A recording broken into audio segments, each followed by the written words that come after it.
আমি একজন অটো চালকের মেয়ে। আমার বাবা অটো চালায়। আমি ক্লাস 9-এ পড়া অবস্থায় আমারই ক্লাসমেটের সাথে আমার একটা সম্পর্ক হয়।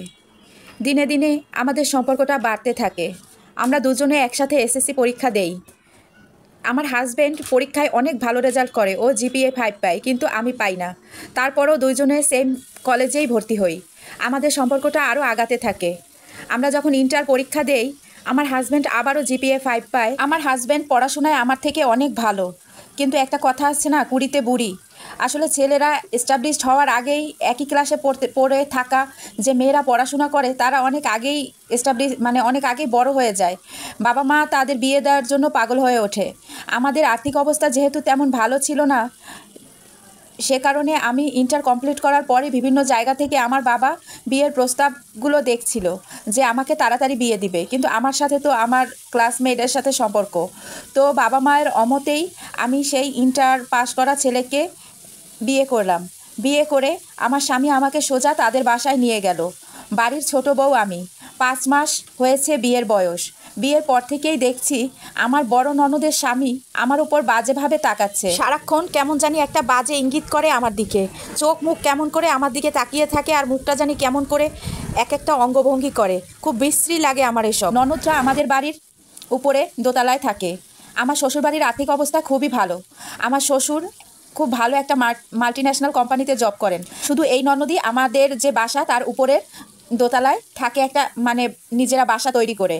তাই সবসময় আমাদের বাসায় তার যাতায়াত থাকে। আমার স্বামী যেহেতু মাত্র ইন্টার কমপ্লিট করেই আমাকে বিয়ে করে ফেলেছে, তাই সে এখনও কোনো জব করে না, সে অনার্স করে। আর আমার শ্বশুরবাড়িতে আমার শ্বশুরের টাকায়, শাশুড়ির টাকায়, আর আমার মাঝে মধ্যে ননদের স্বামীর টাকায়ও তাদের সংসার চলে। আমার স্বামীর কোনো টাকা পয়সা ছিল না, তাই আমি খুব নরমভাবে আমার শ্বশুরবাড়িতে থাকতে হয়। যেহেতু আমার স্বামী কোনো টাকা পয়সা দিতে পারে না, তাই সবার কথা শুনেই আমি থাকছিলাম শ্বশুরবাড়িতে। আমি এ বিষয়টা আমার স্বামীকে বলি যে আমার দিকে আমার ননদের যে স্বামী আছে তার দৃষ্টিটা খুব ভালো লাগে না। আমার মনে হয় যে সে আমার দিকে কিভাবে জানি তাকায়, বাজে একটা ইঙ্গিত দেয়। আসলে মেয়েরা তো সব কিছু আগে থেকেই বুঝতে পারে যে কোন চোখ তার দিকে খারাপভাবে তাকায় আর কোন চোখ তার দিকে সহানুভূতি বা মায়ার দৃষ্টিতে তাকায়। আমার স্বামীকে যখন আমি বিষয়টা বলি, তখন আমার স্বামী প্রথম বলে, আসলে তুমি ভুল বুঝতেছো দুলাভাইকে, আসলে এরকম হইতে পারে না এগুলা, আর দুলাভাই অনেক ভালো, তুমিই নেগেটিভ ভাবছো। এরপর একদিন ননদের স্বামী আমাকে হাতে হাত চেপে ধরে। আমি তখন চিৎকার করে আমার স্বামীকে ডাকি। উনি আমাকে বিশ্বাস করে আর দুলাভাইকে মারে, কিন্তু এ কথা আমার ননদ আর শাশুড়ি বিশ্বাস করে নাই। আমার স্বামী বর্তমানে বেকার। আমাদের সংসারটা ওর দুলাভাই এবং আমার শ্বশুরের টাকাই চলে। এখন আমাকে সবাই দোষ দিচ্ছে। স্বামী বলছে এ বাড়িতে আর থাকবে না, কারণ আমার ননদের স্বামীর সব ব্যবহার তার ভালো লাগে না। আমার প্রতি যে বাজে ইঙ্গিত দেয় এগুলা তার সহ্য হয় না। আমার শাশুড়ি আমাকে দোষ দিচ্ছে। আমার ননদ বলছে আমি নাকি জয়েন্ট ফ্যামিলিতে থাকতে চাই না, তাই এরকম নাটক করছি।